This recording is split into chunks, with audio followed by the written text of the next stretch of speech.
Hello दोस्तों, स्वागत है मेरे वीडियो एकॉर्ड व्लॉग्स में। आज हम आपको लेके आए हैं वाराणसी के सबसे प्रसिद्ध स्थान सारनाथ में। ये वाराणसी का ही नहीं, असल में ये पूरे विश्व का सबसे प्रमुख स्थान है, क्योंकि यहाँ पे महात्मा बुद्ध जी ने अपना पहला उपदेश दिया था 5 भिक्षुओं के साथ। तो चलिए हम वहाँ पे भी चलेंगे। पहले हम आपको स्तूप के पास लेके चलते हैं, जो कि अपने आप में एक बहुत बड़ा मायने रखता है। हम उसके पास भी लेके चलेंगे, पूरी कोशिश करेंगे, लेकिन हम आपको यहाँ पे दिखाएंगे कितने बौद्ध मठों का अवशेष है। अंदर जाने के लिए पहले हमें यहाँ पे टिकट कटाना पड़ता है, जो कि 20 रुपए का कटता है और ऑनलाइन कटता है। तो हमने टिकट कटा लिया है। अब हम टिकट कटा के अब हम अंदर चलते हैं। तो हम अंदर आ गए हैं। ये देखिए, अंदर आने के बाद आपको इस तरह का कई बोर्ड होगा जो कि पत्थरों पे लिखा हुआ है। पहले आपको तो मैप दिखेगा कि कहाँ पे क्या क्या है। ये देखिए, मैप भी इतना हल्का हो चुका है कि इसका भी सर्वेक्षण सही से नहीं किया गया है। आपको नग्न आंखों से भी देखने में आपको थोड़ा सा तकलीफ महसूस होगी, इतना हल्का है। और यहाँ पे कई देश के लोग आते हैं, इसलिए ये कई भाषाओं में लिखा हुआ है। इंग्लिश में लिखा हुआ है, चाइनीज में है, थाईलैंड वाले भाषा में, मतलब कई श्रीलंकन भाषा में है, कई भाषा में है। आप पॉज करके पढ़िएगा। और यहाँ पे श्री नरेंद्र मोदी जी का शिलालेख भी लगा हुआ है। ये देखिए, देख रहे हैं हर जगह, मतलब। तो ये है सारनाथ का मंदिर, जो कि पूरे विश्व में विख्यात है। ये मंदिर पहले कभी जब बना था तो यहाँ पे कुछ खास नहीं था, जब बौद्ध समिति की यहाँ पे उपयोगिता की गई। लेकिन जब सम्राट अशोक का आगमन हुआ यहाँ पे, तो इस स्थान में 4 चांद लग गया। इस स्थान को लोग बहुत ही तेजी से जानने लगे। ये सब जो आप अवशेष देख रहे हैं, ये कभी बौद्ध मठ हुआ करता था, यहाँ पे हिंदू मंदिर हुआ करता था, और यहाँ पे जैन तीर्थ स्थल हुआ करता था। तो इसलिए ये तीनों धर्म के हिसाब से बहुत ही प्रमुख स्थल है। तो फिर समय के साथ साथ धीरे धीरे ये ढहता चला गया। इसके कुछ अवशेष जो जमीन से जुड़े हुए हैं, बस वही हैं। ये देखिए, बस यहाँ पे वही अवशेष बचे हुए हैं, देख रहे हैं। तो चलिए हम अशोक स्तंभ के पास चलते हैं, जो कि अपने आप में बहुत ही मायने रखता है। ये है अशोक स्तंभ, जो कि 4 खंभों में बटा हुआ है। और यहाँ पे देखिए, यहाँ पे जो अंधे बच्चे हैं, ये उनके लिए है। इसे टच करके वो समझ सकते हैं कि इसका मतलब क्या होता है, क्या लिखा गया है। तो ये, और इसके बगल में इधर हिंदी में लिखा हुआ है। अब इसको पॉज करके पढ़ लीजिएगा। यहाँ के अशोक स्तंभ की जो स्तंभ है, उसकी मोटाई, उसकी लंबाई कितनी थी। तो अब तो ये टूट चुका है, जो कि बलुआ पत्थर का हुआ करता था। ये अभी भी उसके ऊपर का ये छाजा है। ये कितना सुंदर उस समय का, आज से 2000 साल पहले का है, जो अभी तक टूटा और बिखरा तक नहीं है। और ये है वो स्तंभ जिसके ऊपर शेर बना हुआ था, जो कि आज भारत का राष्ट्रीय चिन्ह है, हमारा जो राष्ट्रीय चिन्ह है। तो आप इसको ध्यान से देखेंगे, इस खंबे पे इधर से तो चमक रहा है, उस साइड से आपको दिखा रहे हैं। इस पे पाली भाषा, सॉरी ब्रह्मलिपि भाषा में लिखा हुआ है। आप देखिएगा, ध्यान से देखिएगा। पहले हम आपको इस शीशे के ऊपर से दिखा दें। ये देखिए कितना मोटा है, और इसको अंदर संरक्षित करके शीशे के अंदर रखा हुआ है। तो आप देखिए, ध्यान से देखिएगा, यहाँ पे ब्रह्मलिपि भाषा में कुछ लिखा हुआ है। आपको समझने में थोड़ा टाइम लगेगा, लेकिन आप ध्यान से देखेंगे तो यहाँ पे ब्रह्मलिपि भाषा में पूरे खंबे में लिखा गया है, जो कि समय के साथ टूट गया।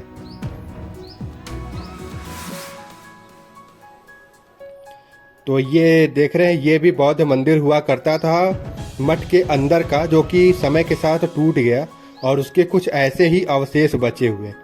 और इसे कई क्रमांक में बांटा गया। जैसे ये देखिए, विहार क्रमांक 4, 5, 1, हर क्रमांक में बांटा गया है। हर जगह आपको बौद्ध मठ के अवशेष मिलेंगे, लंबे लंबे खंबे, अलग अलग खंबे, और काफ़ी पुराने। ये देखिए स्तूप, और स्तूप के बीच में खंबा। ये देखिए कितना सुंदर लग रहा है। खंबा फट गया है, जबकि ये खंबा भी कम से कम 2400 साल पुराना खंबा है। समय के साथ इसमें भी दरार आ गया, लेकिन अभी भी इसकी सुंदरता ऐसी है कि आप जब तक आएंगे नहीं, आपको पता नहीं होगा कि कितना सुंदर लगता है देखने में। तो और इसके बगल में ही, यहाँ पे ये जो आप देख रहे हैं, इसके बगल में ही एक छोटा सा चिड़ियाघर है, जहाँ पे हिरन रहते हैं, मगरमच्छ रहते हैं। ज़्यादा कुछ है नहीं। अब वहाँ पे जाएंगे तो बहुत ज़्यादा वीडियो लंबा बन जाएगा, इसलिए वहाँ पे जाने का कोई काम नहीं है। तो आप जरा सा आनंद उठाइए। फिर हम चलते हैं मूल गंध कुटी विहार मंदिर, जो कि थाईलैंड वालों ने आके बनवाया है। वो मंदिर वहाँ पे है जहाँ पे सारनाथ पे महात्मा बुद्ध जी ने अपने 5 शिष्यों को उपदेश दिया था। तो चलिए अब वहाँ चलते हैं।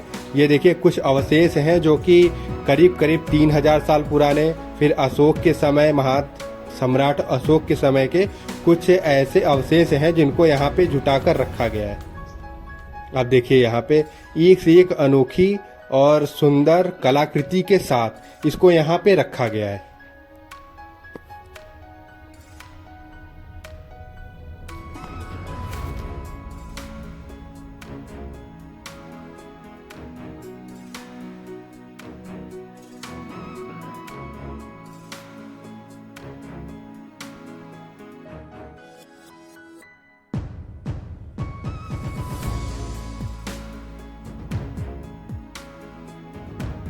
तो चलिए अब हम चलते हैं बाहर। तो हम बाहर आ गए हैं। अब बाहर से अब हम जा रहे हैं मूलगंध कुटी विहार मंदिर पे। तो हम आ गए हैं मूलगंध कुटी विहार मंदिर के गेट पे। अब हम अंदर चलते हैं। तो यही है वो मंदिर जिसका नाम है मूलगंध कुटी विहार मंदिर। मंदिर के अंदर प्रवेश करते समय प्रांगण में यहाँ पे भी एक मैप है जो कि लगता हुआ है कि बस चाक से खींच दिया गया और कुछ है नहीं। मतलब क्या ही सर्वेक्षण किया जा रहा है, कुछ समझ में नहीं आ रहा है। मतलब इसका नक्शा तक जो बहुत ही पुराने समय से बनाया गया है उसको तक सर्वेक्षण करके यहाँ पे सही से रखा नहीं गया है।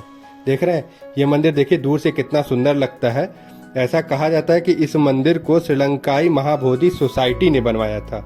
इस मंदिर को 1931 में बनवाया गया था। तो चलिए हम मंदिर के अंदर चलते हैं, देखते हैं कहाँ तक प्रवेश मिलता है। उसके आगे जहाँ पे उपदेश दिया गया था वहाँ पे चलते हैं। फिर हम चलते हैं चौखंडी पे जहाँ पे महात्मा बुद्ध और अपने 5 शिष्य के साथ पहली मुलाकात हुई थी। हम ठीक उसी जगह चलते हैं। तो चलिए हम चलते हैं मंदिर के अंदर, देखते हैं अंदर क्या है, जाने दिया जाता है कि नहीं। अगर जाने दिया भी जाता है तो क्या मोबाइल से कैमरे को शूट किया जाता है कि नहीं, मतलब मोबाइल से फोटो खींचना अलाउ है कि नहीं। सॉरी कुछ लंबा ही बोल दिए। तो यहाँ पे भी देखिए कई भाषाओं में लिखा है। इसमें थाईलैंड वाली भाषा है, साउथ इंडियन भाषा है, कई भाषाएं हैं। तो चलिए अब हम मंदिर के अंदर चलते हैं।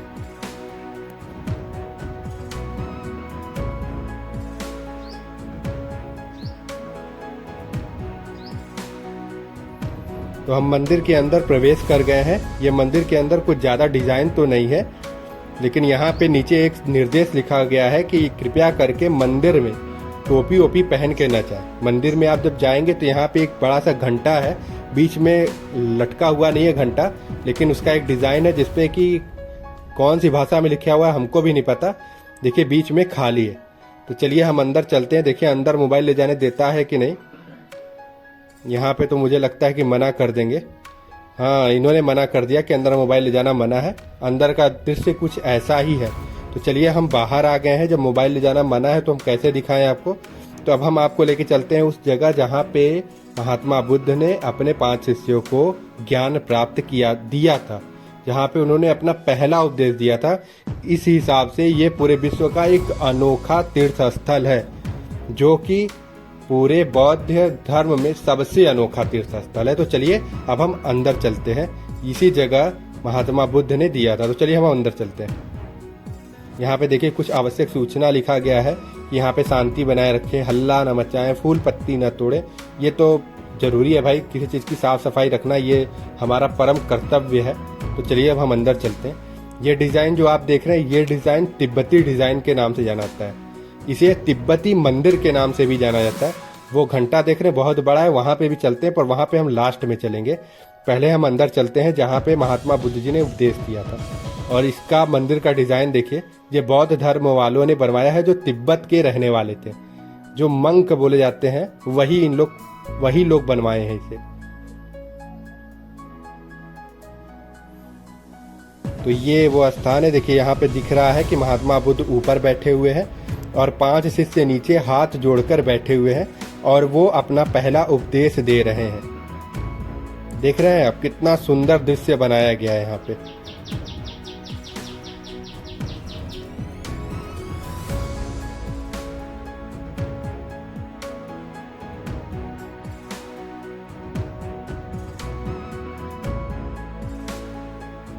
तो ये है जहाँ पे महाबोधि वृक्ष के नीचे इन्होंने पहला उपदेश दिया था। और ये उनकी एक छोटी सी मूर्ति बनाई गई है। असल में वो बैठ के उपदेश यहाँ दिए गए थे, लेकिन ढांचा को स्वरूप देने के लिए, एक स्वरूप बताने के लिए उसको वहाँ पे लिखा गया है। देखिए यहाँ पे लिखा भी हुआ है, बोधि ट्री के नीचे इन्होंने पहला उपदेश दिया था। ये देखिए कितना सुंदर और अनोखा, यही वो बोधि ट्री है जिसको संरक्षित करके चारों तरफ दीवार करके रखा गया है। यहीं पे उपदेश दिए थे। ये तो बस एक स्वरूप बताया गया है कि वो उन्होंने कैसे दिया था।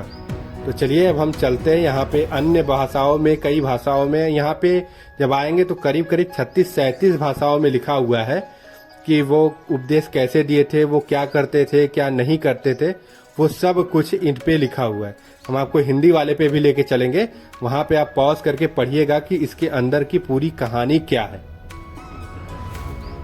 ये देखिए अनेक अनेक भाषाओं में लिखा हुआ है। और ये जो है ये लगता है बौद्ध धर्म का कुछ मंत्र वंत्र है जो कि हाथ से घुमाया जाता है। ये हमें इसके बारे में पूरी जानकारी नहीं है क्योंकि हम तो हिंदू हैं, इसलिए इसके बारे में हमें पूरी जानकारी नहीं है कि इसके अंदर ऐसा क्या है, कि जो ऐसा क्या है, कैसे घुमाया जाता है, इस पर क्या लिखा हुआ है। ये कम से कम 100-150 की संख्या में यहाँ पे है, देख रहे हैं आप। और इसके जस्ट सामने जो है यहाँ पे कई प्रकार के बुद्ध के जो शिष्य थे उनका छोटा छोटा प्रतिमा है, यहाँ पे रखा गया है, संरक्षित करके मतलब बनाया गया है कि ये इनके शिष्य थे।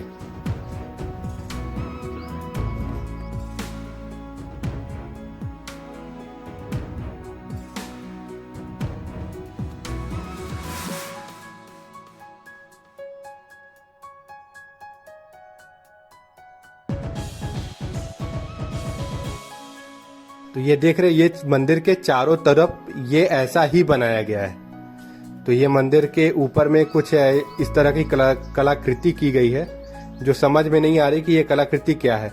ये देखिए ये घंटा है, इस पे भी कुछ मलयालम भाषा में कुछ लिखा हुआ है। अब ये सब भाषा तो मुझे नहीं समझ में आती कि ये सब भाषा क्या ही भाषा है। तो जहाँ हिंदी है वहाँ पे पॉज करेंगे आप जरूर। ये देखिए आप यहाँ पे हिंदी में लिखा हुआ है धर्म चक्र प्रवर्तन सूत्र। तो ये जो है यहाँ पे हिंदी में लिखा हुआ है, आप इसको पॉज करके पढ़िएगा कि इसमें क्या क्या है।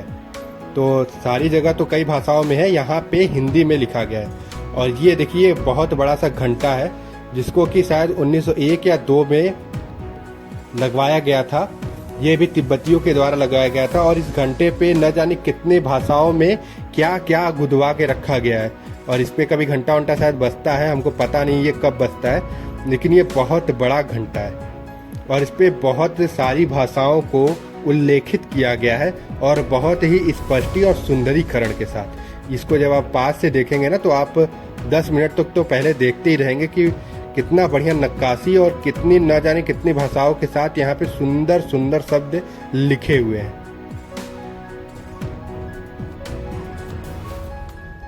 तो चलिए यही है यहाँ का जहाँ पे उन्होंने उपदेश दिया था। अब हम बाहर चलते हैं, फिर हम आपको अगले वीडियो में आपसे बहुत ही जल्द मिलेंगे।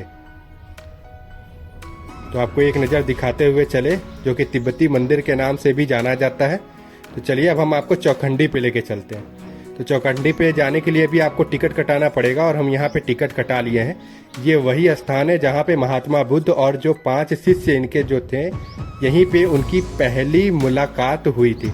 इसलिए ये स्थान बहुत ही पवित्र और बौद्ध धर्म में बहुत ही अनोखा माना जाता है। तो यही वो जगह है जहाँ पे महात्मा बुद्ध और उनके 5 शिष्य मिले थे, जिसको हम चौखंडी स्तूप के नाम से जानते हैं। ये देख रहे हैं, ये भी धीरे धीरे जर्जर हो चुका है।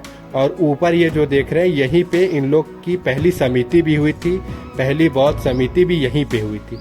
ये देखिए कितना सुंदर बनाया गया है। अब तो समय के साथ ये भी पहले से बहुत ही झड़ चुका है, लेकिन फिर भी ये बहुत ही पवित्र स्थान है। आप बनारस आइएगा तो जरूर आइएगा। यहाँ पे ट्रेन का भी माध्यम है, फ्लाइट का भी माध्यम है, साधन है, आपको आने में कोई दिक्कत नहीं होगी। ये बहुत ही आसानी से आप यहाँ पे आ सकते हैं। यहाँ पे आने में आपको कोई दिक्कत नहीं होगी। तो चलिए हम नेक्स्ट वीडियो में मिलते हैं। जय हिंद।